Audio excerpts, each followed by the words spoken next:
Hello, everyone, and welcome to this exclusive Priority Read Gold Series, in conversation with Visionaries, powered by Omagnus.ai.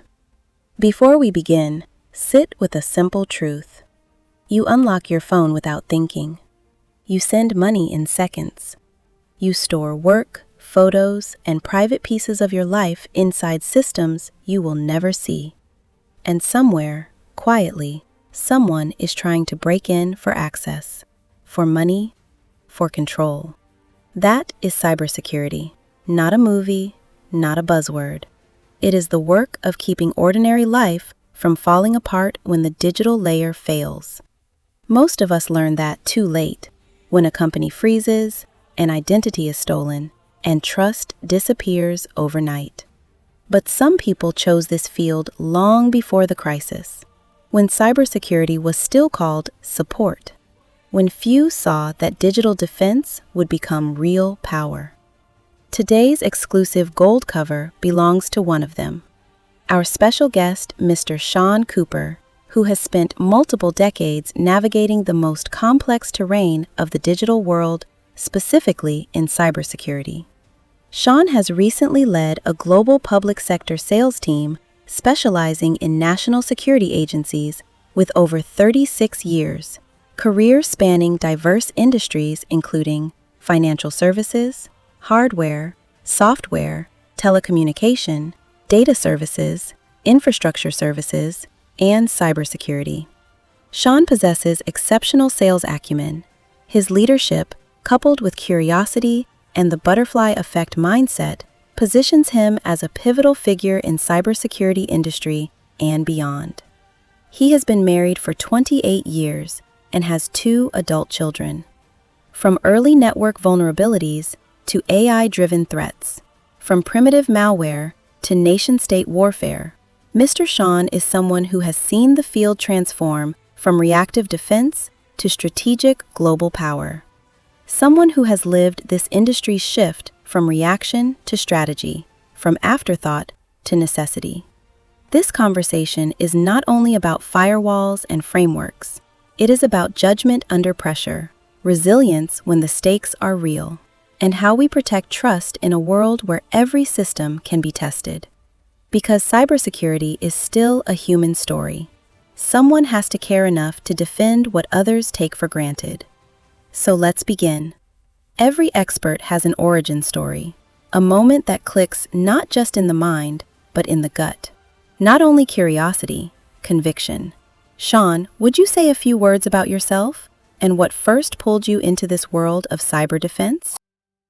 Thank you. I appreciate that. And I appreciate that. Yes, as you've described, been in the technology industry for 3.5 decades plus. I can't believe I'm saying that, but I've been fortunate to be in the room around a lot of things that have changed our lifestyles and things that we see as normal.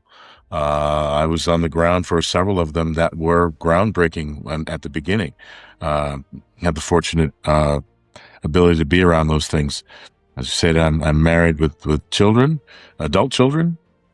I'm a sportsman, so I love sports. I was a collegiate athlete at one point as well. So, but I prefer these days of just trying to be around and being a statesman and being a global citizen, trying to help people and make the internet a safer place.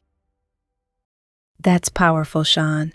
And as this industry keeps changing, so does the force behind it, the quiet discipline of defense, the hard work of resilience.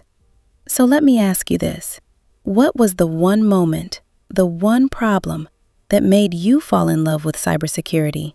And why has that fire never left you? So it's interesting. The first thing that came to mind, and there are a few, but the first thing that came to mind is when I was early in cyber, transferring over from the telecommunications space where I had been for a decade prior. I was given the task of being able to do a proof of concept for a U.S. government agency, a rather large one. The chief technology officer wanted to understand where they might have vulnerabilities, to see how buttoned up their network was. And I think what I didn't realize at first is that he was really looking to show himself off because he believed he had done a great job in doing so. And we were able to go out I was in the endpoint forensic space. We call it MDR today. This is the early 2000s. Our team did the analysis over the 2 weeks. We scheduled a meeting. We provided the insights of things that we found. We found several significant issues and an agency. I will just highlight one specific one that stands clearly in my mind from 20 plus years ago. My analysts were able to find a spreadsheet that had all the staff members of that office and one of their remote offices in the field, their personal home addresses and their credit card numbers associated with it. That I basically handed him a printed copy of it that we were able to gather from outside the agency. It quickly turned our meeting into a very defensive and very tense environment, in that we, with all the findings, including that sort of trump card, if you would, to say that you have a problem. He quickly said he thought we were Big Brother. I don't know how you can do that. I allow my staff and the employees to be able to take the computer home and use it for personal use as well, which is a vulnerability in and of itself. And he felt that our services were no longer needed, and he had us escorted out of the building and went away. Now, it's not a happy story, but at that point I realized the kind of power that there was in being able to pull that information, and going forward, speaking to the ability of the malicious community to say that it's not if you're going to be attacked and or maybe exploited, but when. And really have to have the understanding of what you need to do about it. Have a plan of action in place that says, okay, when we're hit, how is our recovery plan, our triage plan going to look like? So that was sort of the first time when I realized, wow, this is really cool. Sean, thank you. Thank you for the learning, the experience, and the clarity you brought into this conversation.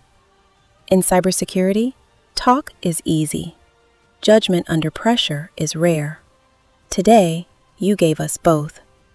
To everyone watching and listening, this exclusive Priority Read Gold Series episode was made possible with our technology sponsor, Omagnus.ai, and our digital media partner, Get It Max.